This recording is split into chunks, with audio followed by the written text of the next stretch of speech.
우리나라 가계빚이 1,500조 원을 넘으면서 사상 최대 기록을 갈아치웠습니다. 가계빚이 늘어나는 속도는 둔화되고 있지만 여전히 우려를 지울 수는 없는데요. 자세한 내용 취재기자 연결해 알아보겠습니다. 이한승 기자. 네, 이한승입니다. 네, 가계빚이 1,500조 원을 넘어섰군요.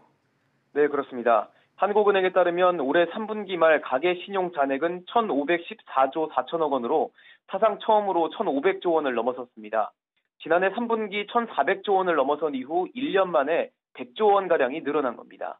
1년 전과 비교한 가계신용 증감률은 7분기 연속 둔화세를 이어갔는데요.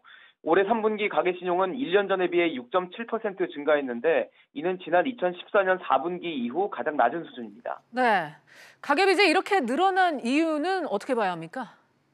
네, 가계대출 증가세 둔화에도 판매신용 증가폭이 확대가 되면서 가계빚 1,500조 원 돌파를 이끌었습니다. 올해 3분기 가계대출은 1,427조 7천억 원으로 예금은행과 비은행 예금 취급기관, 기타 금융기관 등에서 1년 전에 비해 증가폭이 모두 줄었습니다. 한은은 정부의 가계대출 억제 정책 등이 영향을 미친 것으로 해석하고 있습니다. 반면 3분기 판매신용은 86조 7천억 원을 기록했는데요.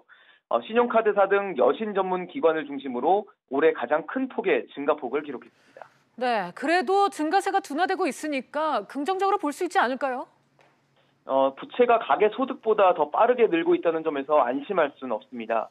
올해 2분기 가계소득은 1년 전에 비해 4.2% 늘었는데 이게 2014년 1분기 이후 가장 크게 늘어난 거거든요. 이 3분기 가계소득이 극적으로 크게 늘지 않는 한 3분기 가계신용 증가율인 6.7%를 넘지는 못할 것으로 보입니다. 게다가 신용대출은 변동금리가 많아서 이 금리 인상 영향을 크게 받는다는 점도 걱정거리로 꼽히고 있습니다. 지금까지 SBS CNBC 이한승입니다.